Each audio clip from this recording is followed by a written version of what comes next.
Halo teman Riota,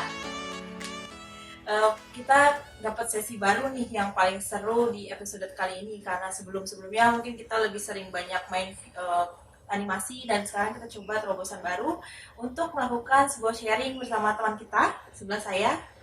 Perkenalkan, ini boleh siapa dengan siapa Mbak? Hai, nama saya Yusi.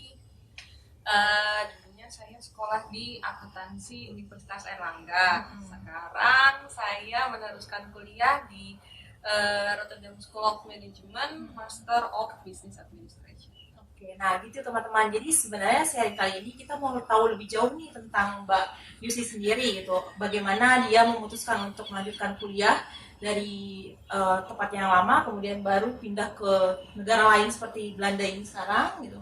Apa yang menjadi harapan beliau pada saat dia mau berangkat kuliah juga gitu. Nah, untuk tahu lebih dalam, mari kita masuk ke sesi berikutnya. Yang pertama adalah kenapa sih Mbak milih jurusan ini gitu? Apa spesialnya jurusan ini sampai kamu dari yang awalnya akuntansi terus kamu langsung pindah jalur ke yang tipikalnya lebih ke manajemen gitu? Ada yang hubungan dengan apa dan bagaimana kamu bisa yakin dengan jurusan itu? Jadi setelah lulus kuliah bachelor atau S1, saya bekerja di perbankan ya selama 9 tahun. 9 tahun di perbankan. Ya, di Itu boleh perbankan. tahu lokasinya di mana? Di Kota Bogor. Di Kota Bogor. Ya. Oke, berarti dulu tinggal di sebelum di Bogor tinggal di Dulu asalnya dari Surabaya. dari Surabaya. Oke. Oh, berarti lumayan lama ya berarti jadinya ya. Oke, terus Nah, setelah itu kemudian karena saya sudah 9 tahun berkecimpung di bidang sales marketing, saya pikir saya mau coba cari ilmu yang lebih banyak lagi dengan meneruskan sekolah di Master of Business Administration. Oke. Ini awal mulainya benar-benar karena faktor pekerjaan gitu. Jadi mau challenge lebih di dunia manajemen bisnisnya gitu. Sebenarnya pada saat bekerja sendiri, apakah dengan background akuntansi Mbak merasa ada masalah nggak sih sebenarnya ke pekerjaan gitu? Kalau dari bekal S1 sih kita di S1 kan juga dari materi kayak manajemen dan ekonomi ya. Iya, Namun untuk sales dan marketing itu butuh dipelajarin dengan pengalaman yang ada. Ada pengalaman ada. Jadi, nah kalau dari sekarang pada saat mau panggilan MBA itu sendiri gitu ya Mbak, syarat-syarat apa aja sih Mbak yang harus dipenuhi gitu untuk melanjutkan pendidikan ini gitu? Oke. Yang pertama, kalau mau sekolah lebih lanjut di luar negeri, itu teman-teman bisa milih biaya sendiri, beasiswa orang tua, Oke. Kaya ya. atau beasiswa dari luar, misalnya beasiswa dari pihak ketiga, itu bisa dari company tempat kalian bekerja, dari negara mungkin LPDP ya, atau beasiswa dari negara setempat, misalnya dari yang Belanda sendiri gitu ya. Belanda kan ada Stunet ya. Belanda Stunet. Kalau di Inggris ada ini apa namanya? Saya agak lupa jadinya. Ya, di Inggris itu ada Stevening. Kemudian yang di Amerika kan ada Ada Fulbright. Fulbright. Nah, jadi kalau misalnya teman-teman ingin menggunakan beasiswa, itu silahkan diakses di websitenya masing-masing. Kemudian dari situ kalian bisa dapat tuh daftar kampusnya yang disetujui dari pihak sponsor atau pemberi beasiswa. Nah, kalau kemarin pengalaman Mbak sendiri apa nih? Kesempatan apa yang Mbak dapat dari ini? Apakah Mbak dengan biaya sendiri atau Mbak beasiswa atau seperti apa? Kebetulan saya dapat beasiswa kami. Beasiswa kan. Jadi dari company saya itu mengeluarkan list sekolah yang bisa dilamar untuk sekolah lebih lanjut.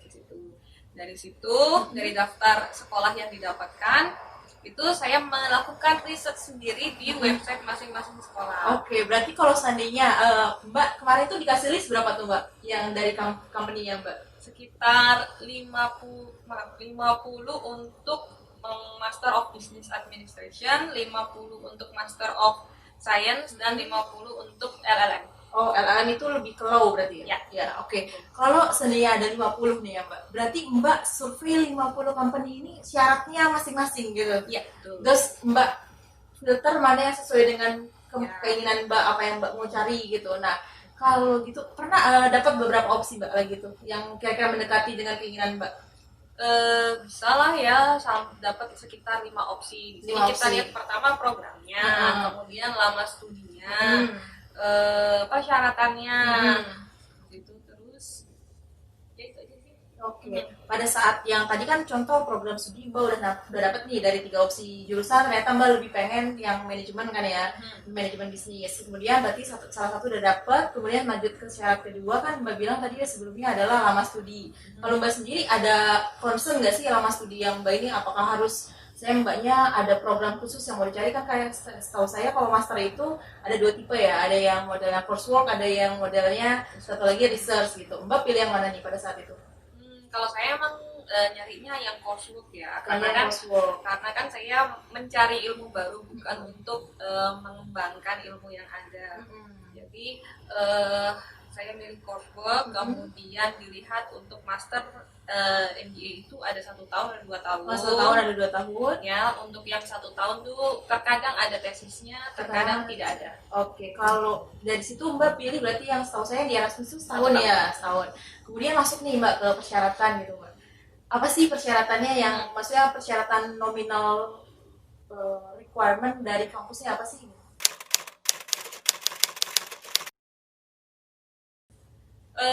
Sebenarnya itu di semua sekolah MBA itu sama aja ya. Persyaratan pertama yang paling utama adalah bahasa Inggris. Bahasa Inggris. IELTS, TOEFL.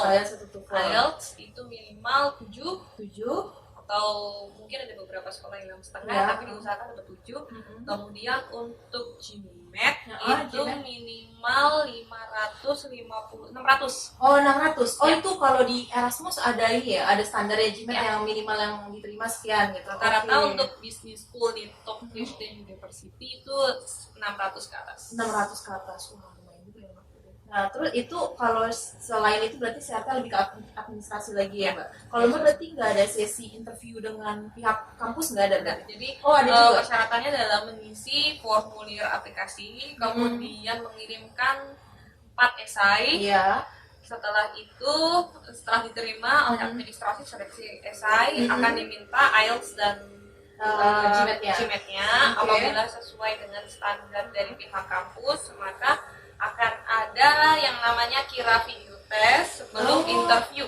Sebelum interview itu apa Mbak? Kalau yang kira video test itu jadi semacam kayak ada tes, itu kita disuruh melakukan apa, itu kita akan direkam melalui webcam kantor. Oh iya, kira-kira kisi-kisi soalnya seperti apa Mbak? Kalau yang masih ingat ada nggak yang masih ingat? Sebenarnya sih banyak ya. Itu lebih ke bisnis atau enggak sih, cuma kayak general. tes bahasa, semacam kayak tes bahasa Inggris gitu. Oh, kayak verifikasi lah ya Mbak. Terus baru masuk sesi interview. Ya. Sesi interviewnya dengan profesor. Biasanya sama marketing manager atau direktur marketingnya. Dari kampus? Ya. Oh, dari kampus, oke. Terus yang tadi ini Mbak bilang pertama sudah pernah bekerja selama 9 tahun nih di perusahaannya Mbak ya. Gimana Mbak bisa atur waktunya yang segitu padat? Karena kan kita tahu nih, bukan masalah cuma saya gitu. Saya sendiri pun pada saat bahasa Inggris itu challenge sendiri buat saya gitu kan ya Mbak.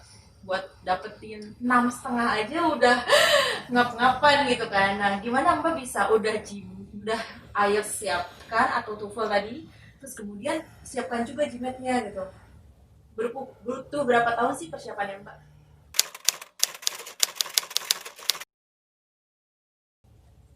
Sekitar 2 tahun ya. 2 tahun? Ya, 2 tahun itu juga harus butuh tekad yang kuat. Karena kita les bahasa Inggris, terutama saya di Bogor itu tidak bisa menemukan lembaga kursus yang baik ya, support untuk yang IELTS itu sendiri ya, IELTS maupun GMAT-nya. Jadi GMAT itu saya harus ambil kelas hari Sabtu ke Cikini. Harus ambil hari Sabtu di Cikini. Oke, Ya, itu untuk IELTS ya Mbak? Bukan, untuk GMAT. Oh, untuk GMAT. Kalau IELTS-nya itu bisa di les-lesan kayak di GF atau di tempat les bahasa Inggris yang di Bogor. Cuman biasanya nunggu kelas agak lama gitu. Jadi saya karena dia open quota gitu ya. Jadi dia mempersyaratkan untuk minimal jumlah siswa gitu dulu ya. Oke. Oh, Mbak pilih private? Ya, private. Pas lagi private itu minimal jumlah siswa berapa Mbak? Atau memang hanya 1 orang? 3 orang ya. Oh, 2 atau 3 orang. Oke. Jadi pertama Mbak ambil kursus karena kebetulan memang ini pernah cari juga lewat kayak link-link lain ataupun media lain untuk coba belajar gitu ada nggak Mbak? Atau memang hanya dari kursus saja? Dari kursus saja. Ya, sama kalau soal-soal untuk GMAT sih bisa akses Download ya? websitenya. Oh itu ada itunya ya? Oh ya oke. Terus tadi kan Mbak bilang persiapannya butuh 2 tahun gitu. Berapa kali tes Mbak? Kalau boleh tahu. Banyak. Modalnya lumayan ya. Banyak. Jadi Yang penting tidak mudah putus asa, itu aja. Oke. Nah kalau yang tadi Mbak bilang kan dari beasiswa kantor, apakah cover juga untuk yang biaya tes ini atau Mbak harus cover sendiri? Ya. Oh dapat bantuan juga sebenarnya. Oke. Tapi ada limit berapa kali tes gitu mungkin ya? Oke. Jadi kalau seandainya pertama les berjuang sendiri, kemudian habis itu dengan 2 tahun itu kan nggak mudah ya Mbak untuk bertahan ya Mbak.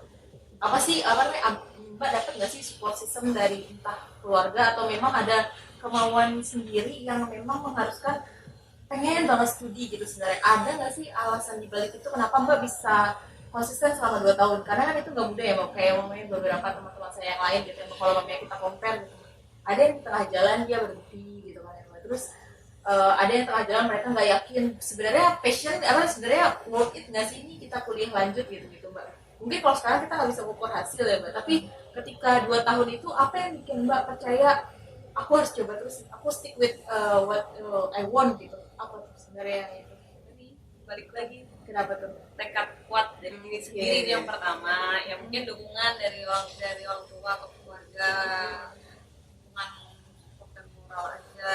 Tapi yang paling penting ya diri sendiri, nggak ada lagi. okay. Jadi harus kembali lagi kalau sudah berjanji berarti harus dilaksanakan komitmen sama yang dilakuin ya Pak. Mungkin kalau punya jaringan atau teman-teman yang memang sudah pernah mendapatkan beasiswa itu juga bisa cari mentor yang bisa membimbing kita, kasih semangat kita walaupun kita berkali-kali gagal tes, mereka bisa kasih support moral dari mentor.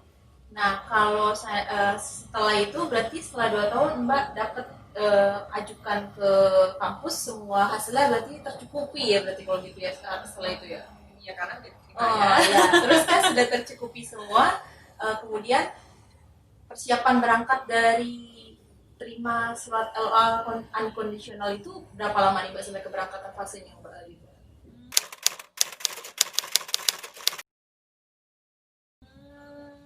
Langsung kan tahun itu juga? Ya langsung tahun itu juga ngurus visa dan lain sebagainya nggak susah kok karena kedutaan Belanda itu termasuk cepat juga. Cuma butuh seminggu 2 minggu. Kemudian cari-cari housing. Cari-cari housing ya. Nah, itu paling susah ya, cari-cari housing. Kalau nggak nemu ya harus Airbnb dulu. Kemudian udah persiapan keberangkatan normal seperti biasanya, pindahan bawa barang secukupnya langsung ke sini. Oke. Pada saat kemarin masuk pertama kali di kampus ya Mbak, sampai di Belanda dulu deh. Itu Mbak ada persiapan bahasa kah atau ada langsung masuk pada saat itu juga atau seperti apa kalau dari yang kondisi Mbak kemarin?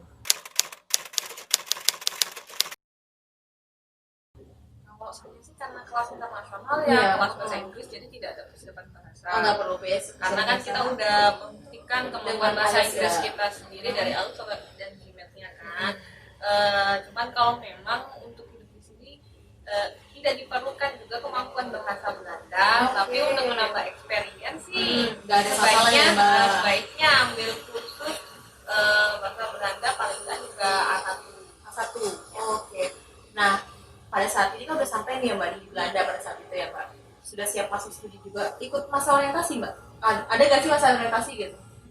Ini ada kemarin saya juga ada orientation day-nya, tapi orientation day-nya itu hanya cuman mengenal dengan teman-temannya aja yang satu kampus, kemudian fasilitas di kampus itu apa saja, kemudian kurikulum yang akan diberikan apa saja, kemudian motivasi dan lain sebagainya untuk belajar, tujuannya apa, itu aja sih. Tidak kayak yang S1 dulu perpeloncoan tidak ada. Oke. Nah sekarang gini Mbak, kan udah mulai masuk studi ya, udah mulai masuk studi, ada apa namanya? Ada yang beda nggak sih Mbak dari selama di Indonesia sama Belanda? Apa ada yang bikin kaget kan dengan tentang sistem pendidikannya atau ternyata, suka banget ya sama sistem pendidikan sini gitu? Apa yang menarik buat Mbak selama Mbak sudah masuk di kampus?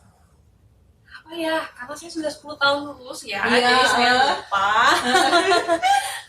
Dan juga saya kesini juga sudah niat untuk belajar. Jadi saya tidak ada ekspektasi apapun ya untuk kegiatan belajar mengajar saya. Tapi yang jelas saya sangat menikmati kelas yang diberikan oleh oleh program. Kemudian teman-teman sekelas saya itu juga menyenangkan karena kami ada 151 orang dari 50 keluarga negaraan. 50 keluarga negaraan. Boleh tahu nggak Mbak kira-kira sebagai gambaran kasar nih yang dari benua Asia berapa? Ada sekitar 10-an lebih? Lebih. Kalau benua Asia kan ada Asia Timur, ada Asia Tenggara, ada Asia Selatan ya. Begitu. Tapi lebih banyak memang di benua Asia sih. Dominasi jumlah orangnya? Ya. Oke, jadi dari 150 orang itu dominasi paling banyak dari Asia yang kesini. Nah, kalau dari mix culture-nya sendiri, kemarin kan kita udah ngalamin ya Mbak, kita ngalamin corona, kita ngalamin juga bulan puasa. Gimana sih Mbak dengan mix culture di kampus Mbak ini sendiri gitu? Gimana dinamikanya? Mbak seneng nggak sih ketemu sama yang beda culture seperti itu? Gimana tuh?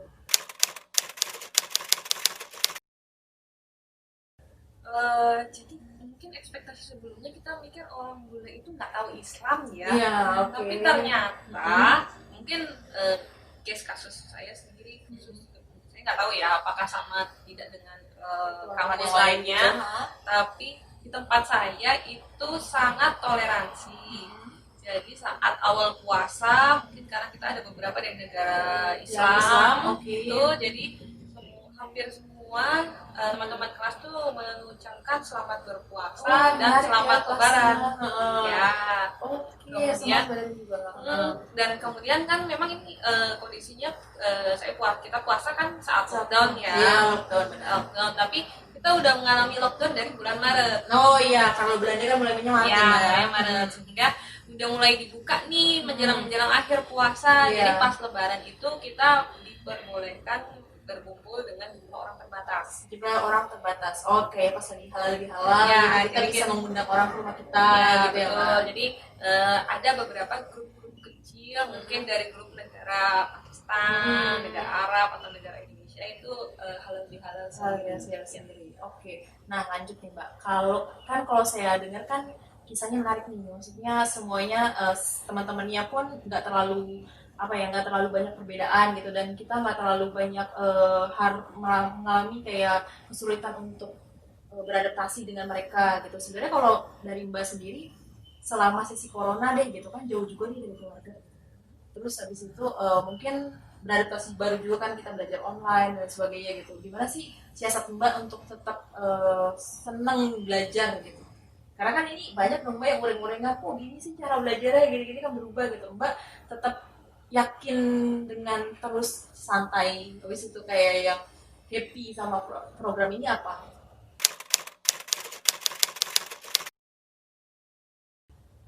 Sebenarnya kan corona ini bukan keinginan siapapun kan ya, jadi kita anggap sebagai bencana alam.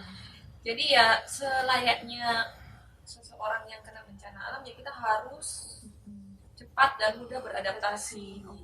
Jadi ya kalau yang biasanya ke kelas gitu, kemudian online ya tidak ada masalah, kita online juga menerima materi yang tetap dengan kualitas yang tidak jauh berbeda dari kelas offline. Kok kita juga masih bisa berdiskusi dengan kelompok menggunakan sistem Teams atau aplikasi lainnya, jadi Microsoft Teams ya. Kalau Mbak sendiri pas lagi sebelum corona lockdown ya Mbak, sempat jalan-jalan nggak di Belanda gitu atau ke negara lain gitu ya? Kan udah di Eropa nih, visa kita itu visa Schengen.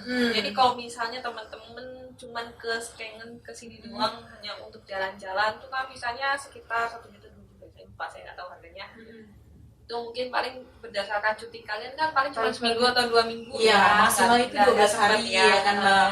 Jadi kalau teman-teman yang sekolah di Eropa itu plusnya adalah kalian bisa jalan-jalan di sekitaran Eropa. Misalnya ke Belgia. Iya, itu deket banget ya ya Mbak deket dari banget. sini. Itu tinggal naik bus atau Kereta. naik kereta. Naik bus pun cuma 10 euro. 10 euro. Oh, Iya, saya belum pernah sekali naik jalan. kereta soalnya. Ya, naik kereta juga nggak sampai 20 euro Iya. gitu. Jadi bisa jalan-jalan ke negara-negara terdekat dari Belanda atau di Belandanya sendiri juga bagus. Ya. Kalau kemarin sebenarnya kalau Mbak lagi stres nih masalah studi gitu, apa sih yang Mbak lakuin biasanya gitu? Ya biasanya ya telepon sama keluarga di rumah. Kemudian apa ya? Kadang juga bisa telepon sama teman. Kalau sekarang kan lagi lockdown dan jadi nggak bisa ketemu, Iya, benar. jarang-jarang ketemu. Atau mungkin ada teman-teman yang lainnya juga bisa kita ketemu, ayo jalan-jalan di taman. Oh, Karena jalan taman-taman di iya, Belanda benar kan ya. bagus-bagus kan, Bagus-bagus. dan kita bisa social distancing Tapi 1,5 tetap jaga ini meter ya. kan, ya 1,5 meter. Ya jalan-jalan di taman atau naik sepeda aja. Oke, dari kan Mbak juga udah lama ya di apa namanya masuk program ini kan udah sekitar dari bulan Januari. Baru 2 bulan sih ya. Oh, 2 bulan. Oke. Selama 2 bulan ini, kalau ada nih Mbak kayak junior-junior kita atau teman-teman di sana yang mau masuk sekolah atau mau lanjut kuliah juga gitu. Kira-kira apa sih Mbak saran yang mau Mbak kasih ke teman-teman gitu?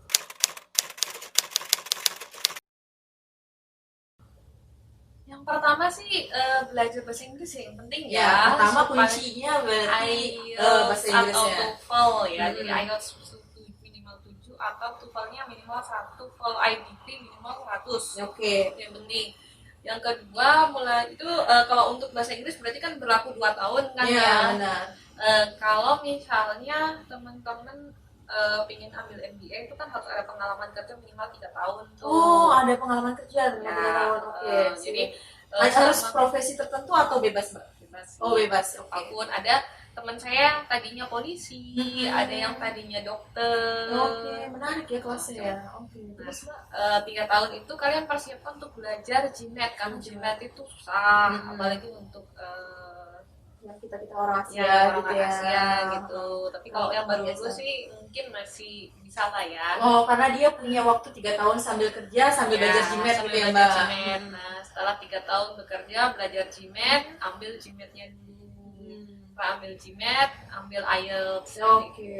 Jadi kalau dari saran Mbak berarti lebih persiapan matang juga ya Mbak. Terus jangan lupa juga sama niat ya Mbak. Karena kayak Mbak tadi kita 3 tahun setelah kerja gitu kan mungkin akan bias ya Mbak ya sama sama bener nggak sih pengen studi atau enggak gitu-gitu, mungkin lebih keyakin juga harus dipupuk lagi ya Mbak.